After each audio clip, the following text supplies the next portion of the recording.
Halo semuanya, Assalamualaikum warahmatullahi wabarakatuh. Jumpa kembali dengan vlog harian saya di channelnya Teteh Simpur Jaya. Di video kali ini saya akan sharing kembali kegiatan saya seperti biasa di warung sembako ya. Dan kali ini saya akan cerita kepada teman-teman semuanya ya. Udah beberapa bulan ini saya itu mengerjakan pekerjaan semua itu sendiri ya, entah di warung ataupun di rumah. Nah, itu teman-teman, menurut saya ada enaknya, ada tidak enaknya ya. Dan dulu beberapa tahun lalu ya, saya selalu menggunakan karyawan di warung ini ya. Jadi saya tidak terlalu fokus di warung karena saya sudah mempercayakan kepada yang membantu saya. Waktu itu ada 2 orang kadang ya. Jadi kita itu di warung tuh gantian ya, misalnya siang waktu jam makan, waktu jam sholat itu kita bisa gantian seperti itu. Dan menurut saya mempunyai karyawan itu sangat besar tanggung jawab kita ya, sebagai pemilik warung, sebagai apa namanya istilahnya, bosnya. Bos karyawan tersebut ya, aduh bos ya. Saya tuh kalau bilang bos tuh kayak gimana ya rasanya ya, malu. Kita sebagai orang tuanya dia ya, seperti itu ya, istilahnya seperti itu. Dan di sini biasanya saya kalau ada yang kerja itu di bawah umur 20 tahunan gitu ya teman-teman, masih paling umurnya itu sekitar 17 tahun atau 16 tahun ya, keluaran SMP gitu teman-teman. Karena di kampung itu banyak anak-anak yang keluaran SMP mencari pekerjaan. Nah, saya tuh selalu kalau ada yang mau ya, misalnya ada yang menawarkan jasanya, ayo ikut aja dengan saya ke sana, ke Bekasi gitu. Di sana tuh jaga warung gitu. Dikira mereka itu jaga warung tuh seperti apa ya, dikiranya enak atau mungkin bebas main HP atau mungkin bisa keluar warung sering-sering gitu ya, dikiranya seperti itunya. Dan kebanyakan anak-anak yang ikut saya itu awal-awal sih kayaknya serius gitu, serius banget, mau bekerja, mau belajar tentang warung sembako ya. Dan beberapa orang yang ikut saya itu waktu itu ya teman-teman, udah pandai ya, mereka udah mengerti barang, udah mengerti harga gitu. Lama-lama minta pulang. Aduh, saya rasanya gimana ya, capek ya teman-teman. Udah sampai ngajarin, pas udah mendingan bisa gitu, minta pulang gitu. Jadi ganti baru lagi. Karena saya waktu itu agak repot karena punya anak sekolah yang jauh ya teman-teman. Pas itu anak rewel juga di pondok ya, jadi saya sering jenguk anak saya gitu. Jadi di warung itu saya tinggal ya teman-teman. Nah, kadang-kadang sampai seminggu ya di Jawa gitu ya teman-teman. Tapi di warung kan ada suami yang ini juga ya, yang mantau anak-anak di warung. Tapi kadang saya pulang dari jenguk anak itu ada aja yang mengadu pelayanannya kurang bagus lah atau kurang sopan terhadap anak-anak gitu. Nah, di situ saya mikir lagi ya, kalau begini caranya malu juga saya yang punya warung ya. Kok anak-anak begitu ya pelayanannya gitu selama saya tinggal gitu kan ya. Maklum ya, namanya anak-anak muda kan emosinya mungkin lebih tinggi ya teman-teman. Jadi mereka itu nggak sabaran dalam melayani pembeli ya, terutama kepada anak-anak kecil ya. Mungkin diburu-buru suruh cepet-cepet gitu belinya, milihnya cepet-cepet gitu kan. Mungkin dia lagi sibuk apa atau mungkin ada kegiatan lain ya teman-teman. Jadi anak-anak itu merasa nggak nyaman katanya. Bilanglah sama orang tuanya gitu, dibentakin sama omnya tuh di sana, dikatain apa gitu kan ya. Nah, itu menurut saya pengalaman yang bikin malu saya juga, dan mungkin itu tidak baik ya teman-teman. Karena harusnya tuh ke pelanggan, biarpun anak-anak kecil, harus kita layani dengan baik gitu. Dan itu pun sama saja memberikan rezeki kepada kita. Nah, itu ya teman-teman, salah satu pengalaman yang tidak enak, menggunakan karyawan ya, tidak sepenuh hati melayani pembelinya. Dan yang kedua adalah tidak respon sama barang-barang ya, tidak teliti, tidak sayang sama barang ya teman-teman. Mereka merasakan hanya tinggal jual gitu, nggak memikirkan berapa modalnya, berapa keuntungannya gitu. Itu kan kalau kita yang jual sebagai pemilik kan, aduh hati-hati sekali nih, barangnya mahal misalnya seperti itu.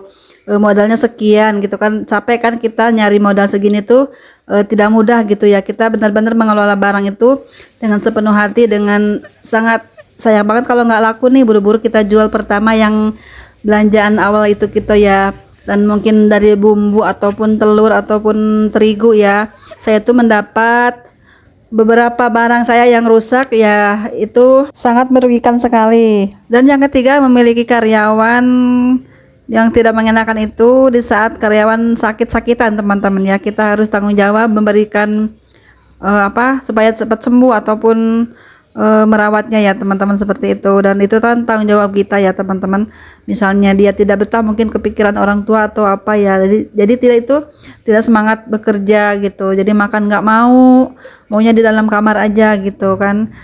Terus susah disuruh ini, susah disuruh itu, susah gitu kan ya. Udah kita contohkan begini, dia tidak menghiraukannya gitu, tidak menurutnya gitu. Kadang ada juga yang kurang baik perilakunya ya, misalnya panjang tangan ataupun terlalu ceroboh ya teman-teman, itu sangat merugikan kita ya.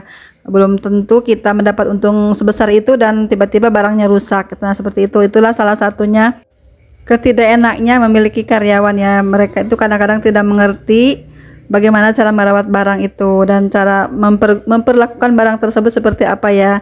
Karena kita kan tahu modal itu besar ya, modal sembako itu besar dan keuntungan hanya berapa persen saja.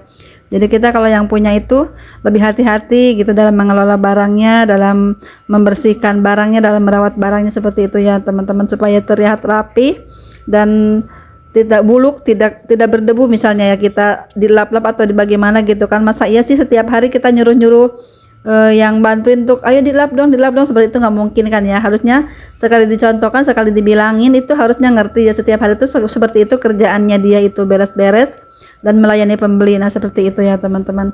Tapi kadang-kadang ada yang nggak ngerti-ngerti gitu loh ya.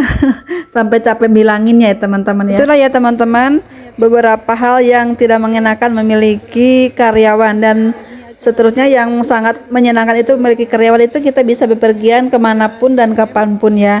Kita bisa santai pergi-pergian, nggak memikirkan di warung ya. Karena di warung tuh ada yang mengerjakan sesuatunya, segala halnya ada yang mengerjakan ya. Namun dibalik itu kita harus juga memperhatikan ya perkembangan toko kita itu seperti apa. Jangan seenaknya mentang-mentang ada karyawan terus semuanya dipasrahin ke karyawan. Itu akan, menurut saya, pengalaman saya itu tidak baik ya. Kemudian hari setelah karyawannya itu pulang kampung atau meninggalkan warung kita ya, itu akan terasa sekali sama kita ya, pemilik aslinya. Nah untuk selanjutnya saya memberikan upah kepada karyawan itu yang di awal-awal baru ikut kerja, nggak tahu apa-apa ya, nggak tahu barang apa, nggak tahu harga apa. Itu saya dulu itu dikasih 700.000 ya per bulannya teman-teman. Makan tidur gratis, semuanya serba gratis ya. Itu ongkos ke sini, ongkos pulang kampung kita yang nanggung, dan biaya hidup di sini pun kita yang nanggung semuanya, entah jajan ataupun apapun ya teman-teman, kita yang nanggung gitu.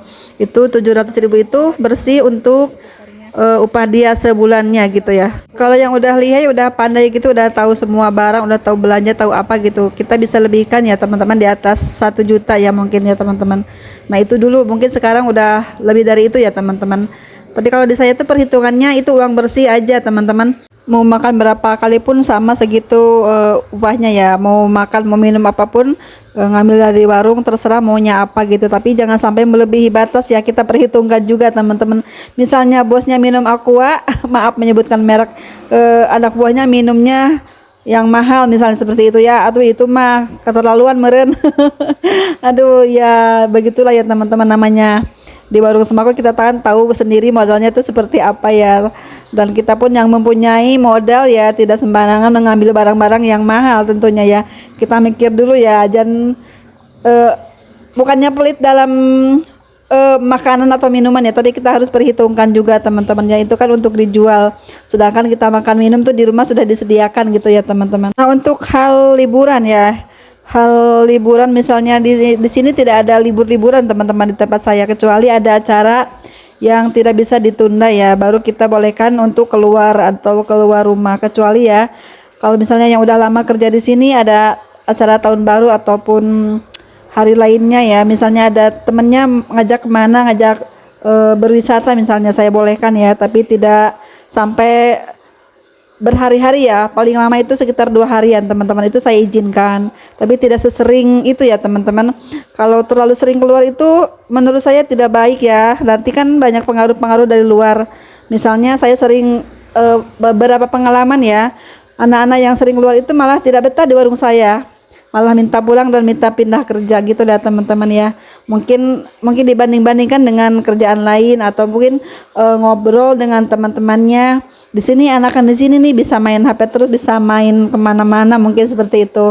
Dan udah malam bisa kemana, keluar rumah, keluar warung gitu ya mungkin ya. Kalau di warung kan tidak bisa ya teman-teman, harus sebelum warung tutup kan nggak bisa kemana-mana ya. Setelah warung tutup kita kan harus istirahat untuk besok bekerja lagi seperti itu. Tapi selama saya mempunyai karyawan, kalau saya ada di rumah itu keseringan yang buka pagi itu saya teman-teman, seperti kemarin-kemarin saya buatkan video seperti itu ya. Nanti siangnya itu anak-anak yang jagain atau suami yang jagain, tapi keseringan itu yang buka warung itu saya kalau pagi-pagi ya.